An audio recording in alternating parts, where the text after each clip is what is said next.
경북 간동의 여름은 유난히 더웠다. 오래된 느티나무 그늘 아래서 굿을 치던 아이들 뒤편으로 마을 입구에서부터 한 소식이 불길처럼 번졌다. 90살의 재력가 박순자 할머니가 결혼을 발표했다는 것, 그리고 그 상대가 28살의 가난한 청년이라는 것. 사람들은 혀를 찾고 누군가는 비웃었다. 노망이 나셨지. 저 청년은 돈을 노린 게 분명해. 말들은 쉽게 날아다녔다. 하지만 누구도 그 집 대문을 두드려 묻진 않았다. 할머니는 지팡이를 짚고 흐릿한 눈으로도 또렷하게 미소를 지었다. 가늘지만 흔들림 없는 그 미소는 마치 늦은 오후의 햇살처럼 조용히 마당에 내려앉았다. 청년 나무는 말이 없었다. 반박하지도 해명하지도 않았다. 그저 결혼하겠냐는 물음에 고개를 한번 천천히 끄덕였을 뿐, 마치 오래전부터 마음속에 적어둔 한 줄의 문장을 이제야 소리내어 읽는 사람처럼. 박순자의 집은 마을 한가운데 넓은 들판을 등지고 서 있었다. 웅장해서가 아니라 외로움이 소리 없이 벽을 타고 흐르는 집. 남편과 사별한 뒤 홀로 세월을 견디며 가끔 드나드는 가사도우미를 제외하곤 누구와도 깊이 엮이지 않던 삶이었다. 그 삶의 고요를 깨뜨린 건 7월의 무더운 어느 오후였다. 뜰에 국화에 물을 주던 청년을 집 안으로 불러 할머니는 한마디만 꺼냈다. 자네, 나와 결혼해 주겠나. 농담 같은 문장, 그러나 농담이 아닌 눈빛. 나무는 얼어붙었다. 가난과 고독이 굳혀놓은 어깨가 잠시 들썩였다. 할머니는 덧붙였다. 사랑하는 척도 돌보는 흉내도 필요 없네. 그저 함께 살아주게. 이유는 때가 되면 말하겠네. 그 약속은 거래가 아니었다. 오래 묶인 매듭을 풀어보려는 두 사람의 조심스러운 합의였다. 소문은 하루도 안 되어 들판 끝까지 번졌다. 나무의 양어머니는 문을 잠갔고 시장의 상인들은 수군거렸다. 재산 상속받으려는 수작이지. 그러나 나무는 그날 밤 낡은 방에서 한 장의 종이에 단 한 줄을 적었다. 경멸 속에서도, 한 늙은 여인의 마음 속에서도 진실이 어디에 있는지 끝까지 가보겠다. 다음 날 아침 그는 대문을 두드려 말했다. 받아들이겠습니다. 다만 돈은 필요 없습니다. 이유만 알려주십시오. 할머니는 가만히 웃었다. 때가 되면 알게 될 걸세. 다만 이건 나와 자네 모두를 위한 구원일세. 결혼식 날 마을은 잔치가 아니라 구경판처럼 북적였다. 누구도 축복하지 않았고 박수 소리 대신 비웃음이 흘렀다. 흰 레이스 볼을 얹은 휠체어의 신부와 헐렁한 회색 양복의 신랑. 바람은 거세게 불었고 누군가 중얼거렸다. 올밤은 동방석, 내일은 구급차. 그러나 그 첫날 밤 아무도 예상하지 못한 방향으로 문이 열릴 것을 그들은 아직 몰랐다. 밤이 깊어지자 마을의 불빛이 하나둘 꺼졌다. 박순자 할머니의 집만이 창문마다 희미한 등불을 켜둔 채 오래된 시간처럼 숨죽여 있었다. 나무는 방 안에 앉아 있었다. 방 한 구석에는 할머니가 쓰던 장롱, 그 위에는 낡은 액자 하나가 놓여 있었다. 흑백 사진 속에 젊은 여인 눈빛이 닮아 있었다. 그 사람, 당신이군요? 나무가 조심스럽게 물었다. 박순자는 잠시 눈을 감았다. 그래, 젊었을 적 나일세. 그땐 세상이 나를 기다려줄 거라 믿었지. 할머니의 목소리는 바람처럼 가늘었지만 그 안에는 유년의 불빛 같은 무언가가 있었다. 그런데 왜 저를 선택하셨어요? 나무의 물음은 그 자체로 떨렸다. 그도 알 수 없었다. 자신이 왜 이렇게까지 그 답을 알고 싶어 하는지. 박순자는 천천히 몸을 돌려 작은 나무 상자를 꺼냈다. 이 안에 내 인생의 절반이 들어있네. 그리고 자네는 그 절반을 닫을 열쇠일세. 상자 안에는 편지들이 있었다. 오래된 종이들이 사가 바스러질 듯했다. 20살 때부터 쓴 편지네. 그러나 단 한 번도 붙이지 못했지. 자네의 아버지에게. 나무는 고개를 들었다. 제 아버지요. 할머니는 고요히 고개를 끄덕였다. 그래, 자네가 모르는 이름. 그러나 내가 평생을 잊지 못한 사람. 그는 내 첫사랑이었네. 하지만 나는 재산을 지키기 위해 그와의 혼인을 벌였고 그가 떠난 뒤 한 번도 용서를 받지 못했지. 나무의 손이 떨렸다. 공기의 무게가 바뀌었다.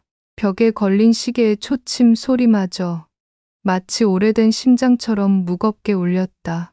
그럼 저를 부른 이유는 그분과의 그의 아들로서 마지막으로 그 죄를 닫아주기를 원했네. 박순자의 눈가에 눈물이 맺혔다. 내겐 자식이 없네. 세상은 나를 부자로 기억하겠지만 내게 남은 건 고독뿐이었네. 자네를 본 순간 그 사람의 눈을 다시 본 것 같았어. 나무는 아무 말도 하지 못했다. 그는 갑자기 깨달았다. 이 결혼은 탐욕이 아니라 참의 의식이었다는 것을. 잠시 침묵이 흐른 뒤 나무가 입을 열었다. 그럼 이 결혼은 끝내기 위한 시작이군요. 박순자는 미소 지었다. 그래, 죽음은 떠나는 게 아니라 정리하는 일이더군. 자네가 내 곁에 있어준다면 이제야 편히 숨을 고를 수 있겠네. 그날 밤 나무는 잠들지 못했다. 창밖에는 반달이 걸려 있었다. 바람에 흔들리는 등불 아래서 그는 상자 속 편지 하나를 꺼내 읽었다. 그대가 떠난 날 나는 세상을 잃었네. 그러나 오늘 그대의 아들을 만났네. 혹시 이것이 하늘의 자비라면 이제 나도 용서받을 수 있을까? 나무는 천천히 눈을 감았다. 그의 가슴 한복판에서 오랜 세월 묻혀있던 진실이 조용히 숨을 쉬기 시작했다.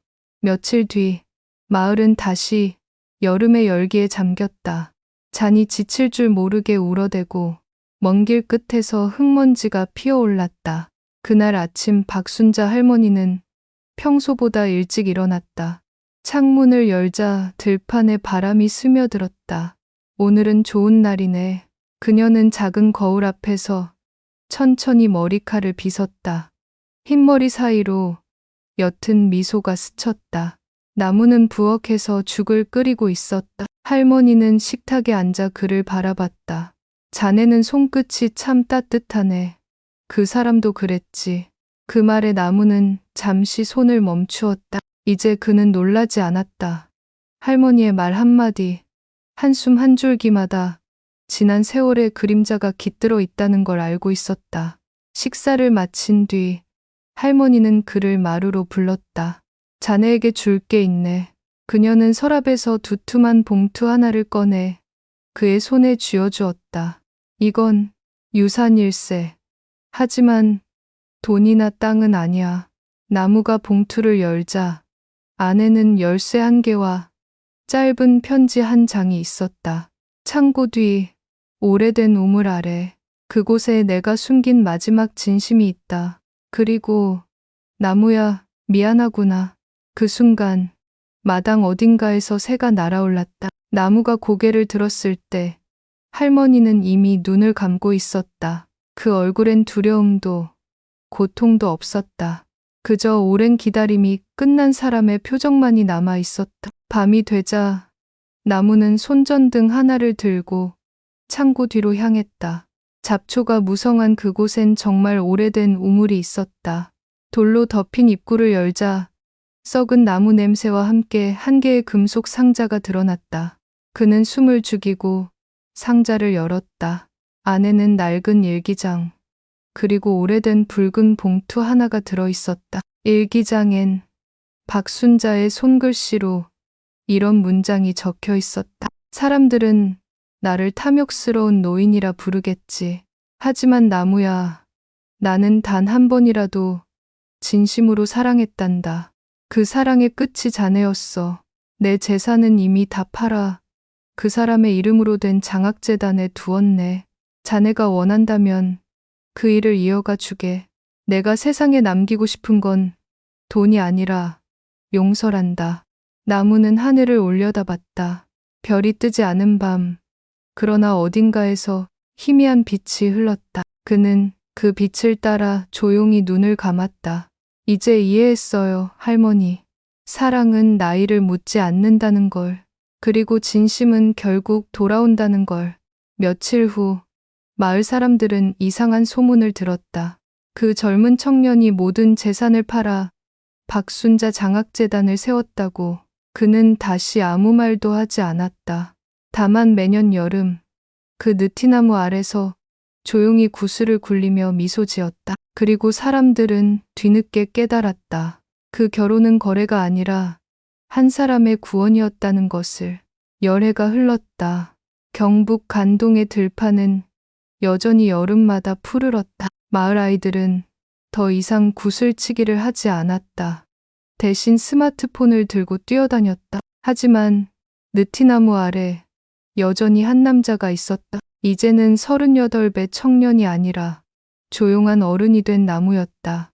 그는 매년 이맘때면 그 자리에 와 앉았다. 작은 꽃다발 하나를 들고 먼 하늘을 바라보며 잠시 눈을 감았다. 할머니, 올해도 왔어요. 그의 목소리는 바람에 묻혀 사라졌다. 마을 사람들은 이제 그를 이상하게 여기지 않았다. 누군가는 그를 좋은 사람이라 불렀고, 누군가는 미친 사랑꾼이라 불렀다. 하지만 그에게는 아무것도 중요하지 않았다. 박순자라는 이름은 이미 그의 마음속에서 신앙처럼 자리 잡고 있었으니까. 그의 여름, 장학재단의 우편함으로 낡은 편지 한 통이 도착했다. 보낸 이는 박순자. 기록상 이미 10년 전에 세상을 떠난 사람이었다. 나무는 손끝이 떨렸다. 봉투를 뜯자 안에는 누렇게 바랜 편지지 한 장과 함께 작은 목걸이 하나가 들어 있었다. 목걸이 속엔 두 사람의 흑백 사진 결혼식 날의 모습이었다. 그날의 비웃음 속에서도 둘 다 웃고 있었다. 편지엔 이렇게 적혀 있었다. 나무야, 이 편지는 내 장례 후 10년이 지나면 보내지도록 부탁했단다. 그땐 자네가 내 곁의 기억을 미워하지 않길 바랐어. 세상은 사랑을 오해하고 나이는 그 사랑을 막지만 진심은 결국 자라나더구나. 내가 자네를 만난 건 우연이 아니었어.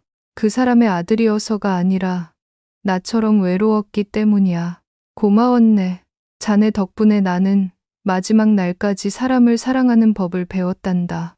나무는 오랫동안 그 편지를 손에 쥐고 있었다. 눈물이 흘러 목걸이에 떨어졌다. 그는 조용히 속삭였다. 이제야 알겠어요. 구원은 누군가를 위해 사는 게 아니라 함께 기억하는 거였군요.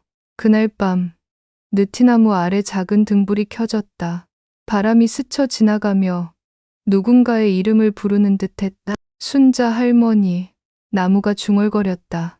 그 순간 나무잎 사이로 은빛 불빛 하나가 떨어졌다. 그건 별이 아니었다.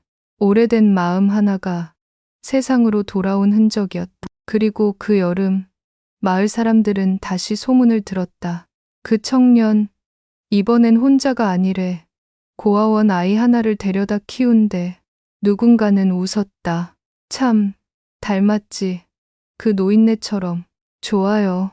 며칠째 비가 오락가락했다. 느티나무 잎사귀마다 물방울이 매달려 있었고 박순자 할머니가 떠난 집은 더 깊은 고요 속에 잠겨 있었다. 그날 오후 낯선 자동차 한 대가 마을 입구로 들어왔다. 검은 세단이 먼지를 일으키며 멈춰서자 깔끔한 회색 정장을 입은 여자가 내렸다. 안녕하세요. 변호사 최연입니다. 여자의 목소리는 차갑지만 정중했다. 나무는 마루 끝에서 삐걱거리는 의자를 멈추고 그녀를 바라보았다. 무슨 일로 오셨나요? 박순자님의 유언장에 관한 일입니다. 그녀는 가방에서 봉투를 꺼내 들었다. 하지만 유언 이행에 대해 서울에서 이해가 들어왔습니다. 먼 친척 한 분이 결혼의 정당성을 문제 삼고 있습니다. 나무의 표정은 흔들리지 않았다. 그는 잠시 눈을 감았다가 조용히 고개를 끄덕였다. 예상했어요. 하지만 할머니 뜻은 분명했습니다. 저는 그저 약속을 지킬 뿐입니다. 최연은 잠시 그를 바라보다가 서류를 내밀었다. 그 약속의 마지막 부분이 문제입니다. 봉투 속에는 낡은 편지와 함께 짧은 문장이 적혀 있었다. 내 인생의 끝을 정리하기 위해 아직 가지 못한 5곳을 대신 걸어주게. 그녀는 덧붙였다. 이 5가지 일을 마치면 유언은 완전하게 효력을 얻습니다. 그렇지 않으면 재단은 무효가 됩니다. 바람이 느티나무 사이로 불었다. 잎사귀들이 흔들리는 소리가 마치 오래된 숨결 같았다. 나무는 손끝으로 편지를 쓸어내렸다. 그럼 시작해야겠네요. 할머니의 마지막 여정. 며칠 후 나무와 최연은 낡은 트럭을 타고 길을 나섰다. 하늘은 흐렸고 도로에는 여름비가 얇게 깔려 있었다. 운전석 옆에서 최연이 봉투를 다시 꺼내 읽었다. 단순한 일 같지만 다 이유가 있을 겁니다. 나무는 짧게 대답했다. 그렇겠죠. 도로 끝마다 낯선 냄새가 섞여 있었다. 비냄새, 기름 냄새, 그리고 오래된 기억의 냄새. 나무는 창밖을 바라보며 중얼거렸다. 할머니는 늘 말했죠. 미안한 일은 꼭 정리하고 가야 한다고. 최연이 그를 흘깃보았다. 그럼 이번 여정은 유언 이행이라기보다 속죄겠네요. 그럴지도요. 하지만 그 속죄가 나까지 구할지도 모르죠. 트럭은 비를 가르며 남쪽으로 달려갔다. 비가 그친 시장 골목에는 젖은 비닐 천막이 반쯤 말려 있었다. 그곳에서 나무는 이름표가 바랜 노점을 찾았다. 혹시 황분자 아주머니 댁이 여기입니까? 노인의 손이 잠시 멈췄다.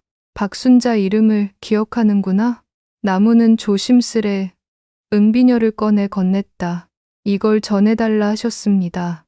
너무 늦었죠. 황 아주머니는 손끝을 떨며 비녀를 쥐었다. 이걸 아직도 가지고 있었단 말이야. 그날 이 비녀를 꽂고 떠난다고 하더니 결국 돌아오지 않았지.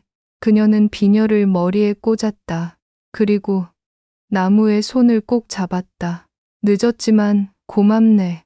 사람은 결국 마음의 빚을 갚고 가야 하니까. 부산 항구에는 바람이 세차게 불었다. 나무는 낡은 창고를 찾아갔다. 그곳엔 창고지기의 아들이 있었다. 이 편지를 전해달라 하셨습니다. 사과의 편지예요. 남자는 편지를 읽고 한참 동안 아무 말도 하지 않았다. 그리고 마지막 줄을 읽자 눈가가 젖었다. 아버지는 늘 그랬어요. 내가 맡은 짐 중 하나는 아직 찾아가지 않았다고. 그는 편지를 품에 안았다. 이제 그 짐을 내려놓을 수 있겠네요.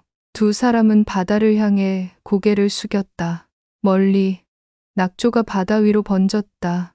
그때 최연이 말했다. 이제 3번째 일이 남았어요. 느티나무 아래서 새 사진을 찍는 일. 나무는 고개를 끄덕였다. 그건 마지막에 하죠. 돌아가는 길에. 며칠 뒤 그들은 산길 끝에 작은 묘역에 도착했다. 잡초 사이로 묘비 하나가 반쯤 기울어 있었다. 돌에는 낯선 이름이 새겨져 있었다. 박순자 할머니의 첫사랑, 그리고 나무가 평생 아버지라 믿어온 남자. 나무는 향을 꽂고 한참 동안 아무 말도 하지 않았다. 그때 최연이 조용히 말했다. 기록을 확인해 봤어요. 당신은 그분의 친자가 아닐 가능성이 큽니다. 바람이 멎었다. 나무는 잠시 고개를 들었다. 그래요. 알고 있었어요. 하지만 괜찮아요. 그분이 아니었어도 할머니가 날 그렇게 믿었다면 그걸로 충분해요. 최연은 그를 바라보다가 고개를 숙였다. 당신은 참 이상한 사람이네요. 보통은 화를 내죠. 전 화낼 이유가 없어요. 사람은 피보다 마음으로 이어지니까요. 향연기가 묘비를 감쌌다. 그 냄새 속에서 나무는 처음으로 마음이 가벼워지는 걸 느꼈다. 서울 법원. 재단 상속을 둘러싼 마지막 공판이 열렸다. 법정 안은 냉랭했고 기자 몇 명이 카메라 셔터를 눌렀다. 원고 측 변호사가 소리쳤다. 결혼은 허위였고 유언은 비정상적이었습니다. 최연이 천천히 일어났다. 피고 측은 고인의 조건을 모두 충족했습니다. 그 모든 과정은 돈이 아닌 진심의 증거입니다. 그녀는 증거를 제출했다.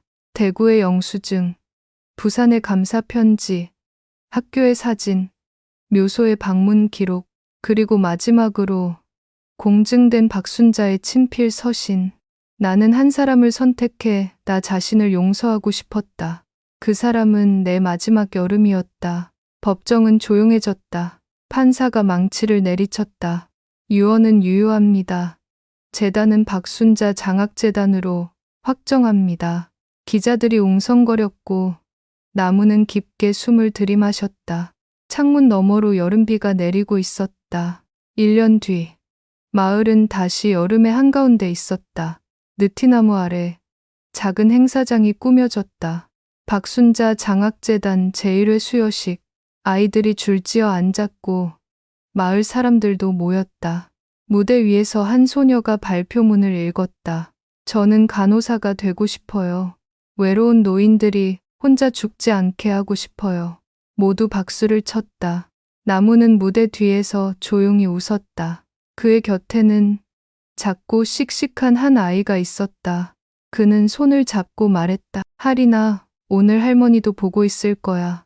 해가 지고 사람들은 하나둘 흩어졌다. 나무는 혼자 느티나무 아래에 섰다. 바람이 불어와 잎사귀를 흔들었다. 그는 속삭였다. 할머니, 다녀왔어요.